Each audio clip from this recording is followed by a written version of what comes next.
High everyone, আসসালামু আলাইকুম। Welcome to my channel. আশা করছি সবাই ভালো আছেন। আমরা আলহামদুলিল্লাহ ভালো আছি। তো বরাবরের মতো আজকে আরও একটি ব্লগ আপনাদের সাথে শেয়ার করব। আর আজকে বিকেল থেকে আমি আমার ব্লগটা শুরু করছি। আজকে সকালবেলায় আপনাদের ভাইয়া গিয়েছিল গ্রামে, তো বিকেল টাইমে কিন্তু চলে এসেছে। প্রতি সপ্তাহে একবার কিন্তু আপনাদের ভাইয়া গ্রামে যে থাকে, তো আসার সময় কিছু লতি নিয়ে এসেছে। তো লতিগুলো দেখতে অনেক ভালো লাগছিল আমার কাছে। গ্রামের লতি, যেহেতু রাস্তার সাইডে যে লতিগুলো পাওয়া যায় সেই লতিগুলাই কিন্তু এগুলো। তো কিভাবে অ্যারেঞ্জ করেছে সেটা জানি না অবশ্য। তো বলল যে গ্রাম থেকে লতিগুলো নিয়ে এসেছি। তো এগুলো কেটে বেছে ধুয়ে পরিষ্কার করে দিয়েছে। তো সেগুলো আমি আবারও একটু ভালোভাবে ওয়াশ করে নেব। যেহেতু এখানে অনেকগুলো লতি, সবগুলো খেয়ে তো আর শেষ করা যাবে না, তো সেগুলো আমি ফ্রোজেন করে রেখে দেবো। আর এখন বিকেল টাইমে তো আমি আর এটা রান্না করব না। তো লতিগুলো এখন আমি ভালোভাবে ধুয়ে পরিষ্কার করে ফ্রোজেন করে রেখে দেবো। আর লতি কিন্তু অনেক দিন ধরে ফ্রোজেন করে রাখা যায়, সেটা কোনো সমস্যা হয় না। ধুয়ে পানিটা সেকে একটা বক্সের মধ্যে রেখে দিলে যখন রান্না করবেন তখন মশলাটা কষানোর পরে কিন্তু লতিটা দিয়ে দিলে কিন্তু রান্নাটা হয়ে যাবে। তো আমি লতি, ফ্রোজেন করা লতি কীভাবে রান্না করি সেটা হয়তো অনেকবার দেখিয়েছি, আরও কিছু ভিডিও আছে আমি আপনাদের সাথে শেয়ার করব। তো লতিগুলো এখন আমি বক্সে নিয়ে নিচ্ছি। আর পানিটা কিন্তু ভালোভাবে ঝরিয়ে নিতে হবে যাতে কোনো পানি না থাকে। অনেক শাকসবজি আছে ফ্রোজেন করে খাওয়া যায়, তো টমেটো, ক্যাপসিকাম, লতি সব কিছুই কিন্তু ফ্রোজেন করে রাখা যায়। তো আমি এখানে লতিগুলো এখন একটা বক্সের মধ্যে নিয়ে নিয়েছি। তো অনেকগুলো লতি কিন্তু হয়েছে এখানে। আমরা যখন শহর থেকে লতিগুলো কিনে খাই তখন কিন্তু লতিগুলো একটু হাইব্রিডের থাকে, দেশিটা কিন্তু পাওয়া যায় না। তো গ্রাম থেকে যখন নিয়ে এসেছে এগুলো, ভাবলাম এগুলো আগামী দিন সকালবেলায় রান্না করব। আর আগামী দিন সকালবেলা শালীনের স্কুল, এই ফার্স্ট টাইম শালীন বাংলাদেশি স্কুলে যাচ্ছে। তো ও অনেকটাই হ্যাপি। ও বলছে যে আমি এখনই স্কুল ড্রেস পরে তারপর শুয়ে থাকবো, সকালবেলা আমাকে ডেকে দেবে, তারপর আমি স্কুলে যাব। আসলে বাচ্চারা এই 2 বছর বাসায় বসে থেকে একদমই বোরিং ফিল করতেছে, আর ওদের একদমই কোনো কিছুই ভালো লাগছে না। একসময় দেখা যেত যে বাচ্চাদেরকে বলে দিতাম যে তোমরা স্কুলে যাবে, তখন কিন্তু ওরা যেতেই চেত না। আর এখন কিন্তু বাচ্চারা স্কুলে যাওয়ার জন্য অনেক আগ্রহ। তো আমার বাচ্চার দিক দিয়ে আমি বলবো, যেদিন স্কুল খুলেছে সেদিন তো প্রথম দিন আমি শালেনকে স্কুলে দেইনি, তো আজকে দিচ্ছি প্রথমবার। তো বাংলাদেশে ও যেহেতু কখনো স্কুলে যায়নি, সেজন্য আমার একটু টেনশন হচ্ছিল ওর জন্য, যে ও স্কুলে যে কিভাবে কি ম্যানেজ করে নেবে সব কিছু। তো যেহেতু এটা বাহিরের দেশের স্কুল অবশ্য, তারপর টিচারগুলো কিন্তু বাহিরের দেশে আছে, বাংলাদেশের টিচারও আছে, মিক্স করা কিন্তু ইন্ডিয়ান বাংলাদেশি বাহিরের দেশের টিচারও এখানে আছে। তো তারপরও শালীন কিন্তু ম্যানেজ করে নিতে পারবে কিনা সেটা বুঝতেছি না। ওকে আমি সব বুঝিয়ে দিয়েছি যে বাংলাদেশি স্কুলে এরকম হবে। তারপর ওর সাথে তো আমি আছি বিকেল পর্যন্ত, যতক্ষণ স্কুল থেকে না বেরোবে ততক্ষণ তো ওর সাথে আমাকে থাকতে হবে। তো স্কুলে যাবে রাতেই কিন্তু আমি সব কিছু গুছিয়ে রেখে দিয়েছি, ওর স্কুল ব্যাগ, তারপর ইউনিফর্ম সব কিছু গোছানো হয়ে গিয়েছে। আর অন্যরকম একটু আজকে লাগছে আমার কাছে, বিশেষ করে ভালোই লাগছে যেহেতু ও স্কুলে যাচ্ছে। আর স্কুলের রুটিনটা একটু অন্যরকম হয়। মালয়েশিয়াতে যখন বাচ্চারা স্কুলে যেত সেই রুটিনটা কিন্তু আমার অনেক বেশি ভালো লাগতো, আর আপনারাও কিন্তু অনেক বেশি পছন্দ করতেন সেই ব্লগগুলো। তো শালীনের জন্য এখন আমি স্কুলে টিফিনটা তৈরি করব। ও সকালবেলা কোনো কিছুই খেতে চায় না, না খেয়ে কিন্তু স্কুলে যেতে চায়। ওকে আমি 1 গ্লাস পানি খাইয়ে দিয়েছি আর বললাম তুমি কি খাবে। ও খাবে না কিছু, সেজন্য ওকে আমি এখন রুটিটা তৈরি করে দিচ্ছি। এখানে আমি নিয়েছি ডিম, ডিমের মধ্যে দিয়েছি লবণ আর দিয়েছি ভ্যানিলা এসেন্স, চিনি দিয়েছি অল্প পরিমাণে। তো ব্রেডটা আমি এখন ভেজে তারপর টিফিন বক্সে দিয়ে দিব।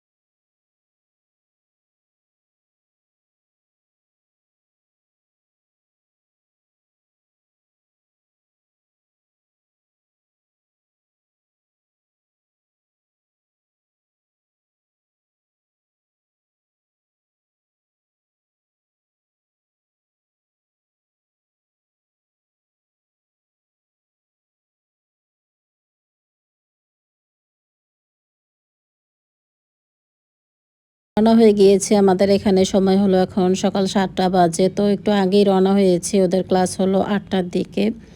তো আমাদের এখান থেকে যেতেও তেমন বেশি সময় লাগে না। তো দেখি যদি জ্যাম থেকে যায় আবার, সেজন্য সকাল সকালই কিন্তু আমরা বেরিয়ে পড়েছি।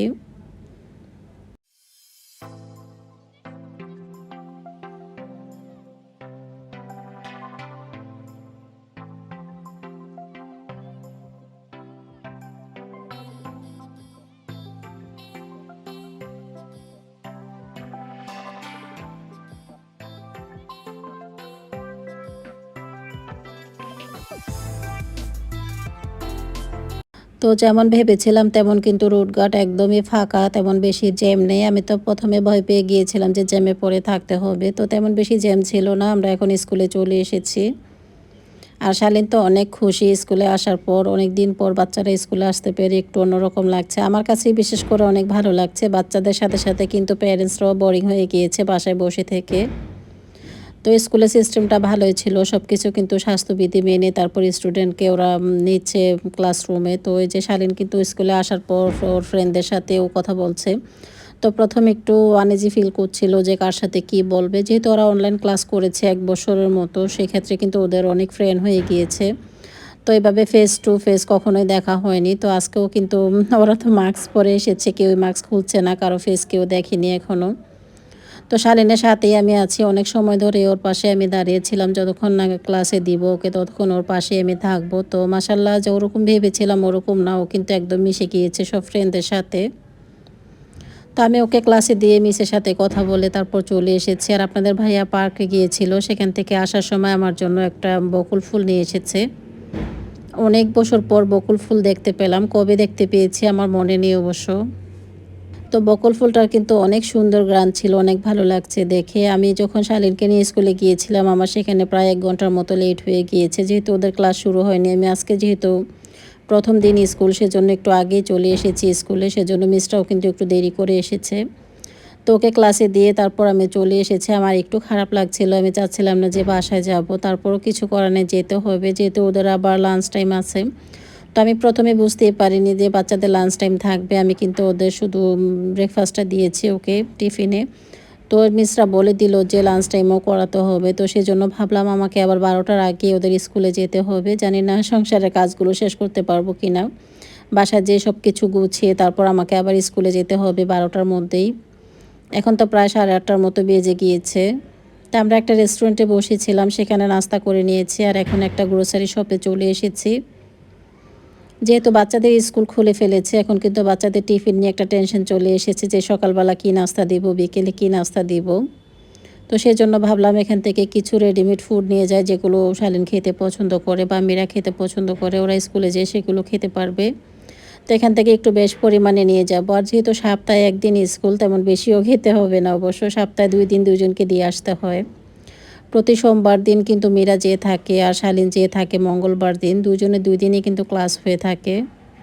তো এখান থেকে আমরা ফ্রোজেন ফুড নিচ্ছি এখন কিনে, আর দেখে, দেখে পছন্দ করছি। আর মালয়েশিয়ান ব্র্যান্ড কিন্তু এগুলো ছিল, আইএমস ব্র্যান্ড। অনেক এক্সপেন্সিভ কিন্তু বাংলাদেশে এই খাবারগুলো। মালয়েশিয়াতে কিন্তু অনেক নরমাল প্রাইসে আমরা এগুলো কিনে থাকি, আর বাংলাদেশে কিন্তু তার ডবল প্রাইস হয়ে থাকে। তো হাতে যেহেতু সময় কম সেজন্য এখানে আর ঘোরাফেরা না করে যেটা প্রয়োজন সেটাই কিনে নিয়েছি। তো এখন আমরা চলে যাচ্ছি বাসায়। বাসায় যেয়ে রান্নাবাড়া করে সব কিছু গুছিয়ে কিন্তু আমাকে আবার স্কুলে যেতে হবে। ১২টার দিকে ওদের কিন্তু লাঞ্চ টাইম। তো তখন কিন্তু আমাকে সেখানে উপস্থিত থাকতে হবে, যেহেতু শালীনের লাঞ্চ বক্স আমি দিয়ে দিইনি। তো বাসা থেকে আমি রান্নাবাড়া শেষ করে যাওয়ার পথে ওর জন্য দেখি কি নিয়ে যেতে পারি। তো ১ম এ আমি চুলায় ভাত বসিয়ে দিয়েছি, কারণ সব কিছু গুছিয়ে আসতেই কিন্তু আমার ভাত হয়ে যাবে। সেজন্য চুলায় আগে আমি ভাত বসিয়ে অন্যান্য কাজগুলো করে নিচ্ছি। তো সম্পূর্ণ কুটা বাছার কাজ আমার শেষ হয়ে গিয়েছে। এখন আমি শাক রান্না করব। তো ঝটপট যে রান্নাটা করতে পারবো সেটাই করে নিচ্ছি। তো আমি এখানে দিয়ে দিলাম রসুন কুচি, তার সাথে দিয়েছি শুকনো মরিচ, পেঁয়াজ কুচি। আর আমি লাউ শাক রান্না করব। গতকালকে আপনাদের ভাইয়া বিকেলবেলা লাউ শাক এনেছিল। তো সেগুলো আমি রাতেই কুটে রেখেছি, যেহেতু সকালবেলা ওদের স্কুল ছিল। সেজন্য কিন্তু আমি এগুলো করতে সময় পাবো না। সেজন্য রাতেই এগুলো কুটা বাছা করে রেখে দিয়েছি। যেদিন বাচ্চাদের স্কুল থাকে সেদিন রাতের বেলায় আমি সব কিছু গুছিয়ে রাখার চেষ্টা করি, তা না হলে সকালবেলা একটু দেরি হয়ে যায়। যেহেতু বাচ্চাদের নিয়ে স্কুলে যেতে হয় আবার আসতে হয়, তো আমাকেই কিন্তু বাচ্চাদেরকে নিয়ে ক্লাসরুমে দিয়ে আসতে হয়। আপনাদের ভাইয়া যেয়ে থাকে না, তিনি বাহিরেই বসে থাকে যে তুমি নিয়ে দিয়ে আসো। তো শালীনের জন্য ভাবছিলাম পরোটা আর সসেস করে নিয়ে যাব। তো সেটা করারও আমার হাতে সময় ছিল না। তো আমি এখানে ২টা কেক, চকলেট, তার সাথে জুস নিয়ে যাচ্ছি।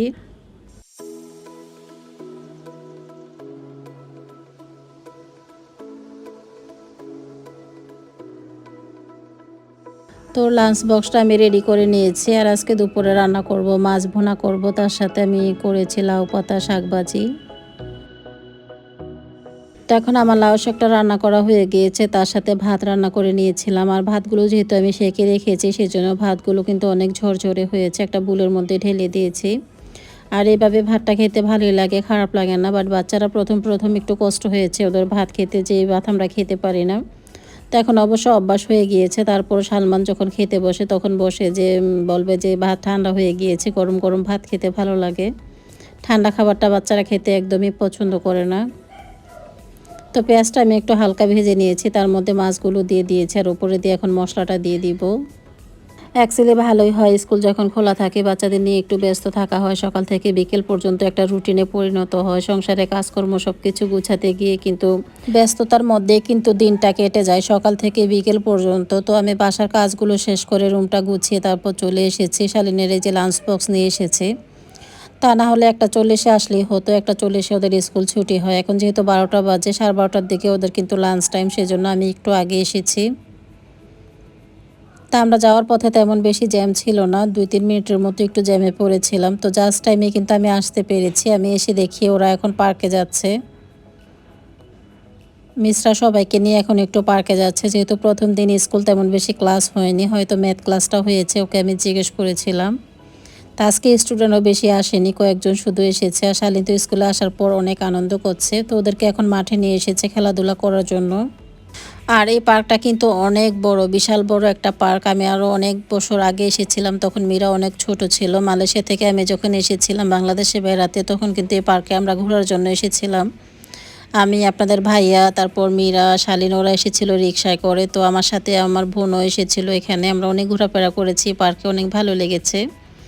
তো আজকে আবার প্রায় 15 বছর পরে পার্কে আসতে পেরে আসলে অনেকটাই ভালো লাগছে। আজকে আবার এখানে ঘোরাফেরা করতেছি। আসলে সবকিছুর জায়গায় থাকে, মানুষেরই কিন্তু পরিবর্তন চলে আসে।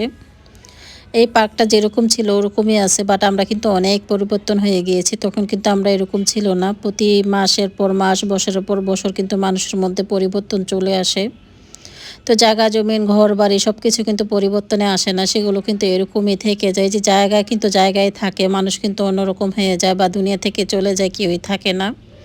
তো সেখানে দাঁড়িয়ে আমি আর আপনাদের ভাইয়া কথা বলছিলাম। তো শালিনের মিস ওকে নিয়ে এসেছে পার্কের সাথে, ওর ফ্রেন্ডরা ছিল। আমরা দূর থেকে দাঁড়িয়ে দেখছিলাম। আর এই এরিয়াতে এসে আমার কাছে একটু অন্যরকম লাগছে, মনে হচ্ছিল মালয়েশিয়া একটা পার্কে আছে আমি, অনেকটাই ভালো লাগে। তবে পার্কে প্রচুর লোকজন ছিল, জায়গায় জায়গায় শুধু বসে আছে, কেউ শুয়ে আছে, সবাই সবার মতোই কিন্তু ছিল। তো এখন 1:40 বাজে, ওদের স্কুল ছুটি হয়ে গিয়েছে। আর শালীনকে আমি জিজ্ঞেস করছি প্রথম দিন তোমার স্কুলে কেমন লেগেছে। ও অনেক কথাই বলল যে অনেক আনন্দ হয়েছে, সবার সাথে অনেক ভালো লেগেছে। টিচার বলছে এটা কপি করতে, তবে কপি করে নিয়ে আসছি এই যে রেসিপি। রেসিপি কপি করে নিয়ে আসতো। হ্যাঁ সবাইটা কপি করছে। আচ্ছা যেমন মার্কার বোর্ড আছে না ওইটা। আচ্ছা। তো আমাকে সব বুঝিয়ে বলছিল যে আমি যে টিফিনটা দিয়েছি সেটা ও খাবার সময় পায়নি। তো ওকে যে মিস কেকটা বানিয়ে খাইয়েছে সেটার কথাই ও বলছিল, ওকে রেসিপিটা দিয়ে দিয়েছে। যে মিস আমাকে রেসিপিটা লিখে দিয়েছে, এখানে কি কি ইনগ্রিডিয়েন্টস দিয়ে কেকটা তৈরি করেছে সেটা কিন্তু ও বলছিল। আজকে মিস ওকে কেক তৈরি করে খাইয়েছে, সেটাই বলছিল যে অনেক মজা হয়েছে কেকটা। তো আমাকে বলল বাসায় যে ওকে এই কেকটা তৈরি করে দিতে। আমি বললাম ঠিক আছে। আজকে মিস চকলেট কেক তৈরি করে ওদেরকে খাইয়েছে। তো দেখি শালীনকেও কেক বানিয়ে খাওয়ানোর চেষ্টা করব বাসায় যেয়ে। আমি যেহেতু বাসায় কেক তৈরি করে ওদেরকে খাওয়াই, অনেক দিন হয়েছে কেক তৈরি করিনি। তো মিসের এই ইনগ্রিডিয়েন্টসগুলো দিয়ে কিন্তু ফলো করব, তবে আমি একটু বড় পরিমাণে তৈরি করব। এখানে তো অনেক অল্প পরিমাণে ইনগ্রিডিয়েন্টস লেখা আছে, অল্প অল্প করে কিন্তু ছোট একটা কেক তৈরি করেছিল মেবি। তো আমরা এখন বাসায় চলে যাচ্ছি। আর বাসায় এসে অনেক ক্ষুধা লেগেছিল আমাদের। আমরা এসে হাত মুখ ধুয়ে কিন্তু খাবারটা খেয়ে নিচ্ছি। আর শালীনকে প্রথমে আমি গোসল করে খাইয়ে নিয়েছি। তো সবাই মিলে এখন আমরা দুপুরে খাবারটা খেয়ে নিচ্ছি। আর খাওয়া দাওয়া করার পর শালীনকে একটু শুয়ে দিয়েছি যে ও এখন ঘুমাবে। স্কুল থেকে আসার পর ও অনেক টায়ার্ড হয়ে গিয়েছে, যেহেতু স্কুলে অনেক দুষ্টুমি করেছে, অনেক বাচ্চাদের সাথে খেলাধুলা করেছে, সেই জন্য ওকে একটু শুয়ে দিয়েছি। তো ওকে কিন্তু একদমই শোয়ানো যায় না, ও বলল না ঘুমাবো না, আমি জোর করে ওকে শুয়ে দিয়েছি। তো 5-10 মিনিটের মধ্যে কিন্তু ঘুম এসে যাবে, সবসময় এরকম করে, যখন শুতে দেবো তখন একদমই ঘুমোতে চায় না। তো শালীন এখন ঘুমিয়ে পড়েছে আর আমি এখন কিচেনে চলে এসেছি। বিকেলের নাস্তাটা করব এখন। আজকে শুধু রুটি স্লাইস দিয়ে চা তৈরি করবো, এমনি তো ভালো লাগছে না। সকাল থেকে স্কুলে যাওয়া আসা, রান্না বাড়া, সংসারের সব কাজ গুছিয়ে আমিও একটু টায়ার্ড হয়ে গিয়েছি। তবে শালীনের সাথে আমি শুয়েছিলাম, আমার ঘুম আসছিল না, তাই আমি কিচেনে চলে এসেছি। তো এখন চা তৈরি করে নিচ্ছি। আর আমাকে এক আপু বলেছিল আপু তুমি কিভাবে চা তৈরি করো, চায়ের কালারটা খুবই সুন্দর হয়। তো আমি এভাবেই সবসময় চা তৈরি করে থাকি। চায়ের পাতা দিয়ে ফুটন্ত পানি দিয়ে অনেক সময় নাড়াচাড়া করে তার মধ্যে চিনি আর এভাবে গুঁড়া দুধ দিয়ে থাকি। গুঁড়া দুধের পরিমাণটা একটু বেশি দিতে হবে, তাতে কিন্তু চাটা খেতে একটু ঘন হয় আর ভালো লাগে। তো অনবরত নাড়তে হবে, নাড়াচাড়া করে এখন আমি আরেকটা কাপের মধ্যে দিয়ে সেঁকে নিচ্ছি। চাটা পাতিলেও জাল করা যায়, পাতিলে জাল করার পর কিন্তু সবাই মিলে কিন্তু একসাথে চা খাওয়া হয় না, যার যখন ইচ্ছে তখনই চাটা তৈরি করে। তো সবাই যখন চা খাবে এভাবেই তৈরি করে খেয়ে থাকে। তো আমার চাটা এখন আমি তৈরি করে নিয়েছি, আর আমাদের বাসায় একবারে চা তৈরি করে যখন রেখে দেবো সেটা কেউ খেতে চাবে না, মানে গরম গরম চাটা খেতে চায়, একটু ঠান্ডা হলে আর খেতে চায় না। তো শালেনকে স্কুলে টিফিন দিয়েছিলাম, টিফিন বক্সগুলো এখন ওয়াশ করে আমি রেখে দেবো। আগামী দিন আবার মিরার স্কুল আছে, ও আবার স্কুলে যাবে, সেজন্য এক টিফিন বক্সই আমি ইউজ করব। যেহেতু বাংলাদেশে আসার পর আমি সব কিছু কিন্তু এখনও কেনাকাটা করতে পারিনি। টিফিন বক্স, ওয়াটার বোতল, তারপর স্কুল ব্যাগ, এগুলো কিন্তু সব কিছুই কিনতে হবে। তো দেখি অল্প অল্প করে কিন্তু সব কিছু কিনে নেওয়ার চেষ্টা করব।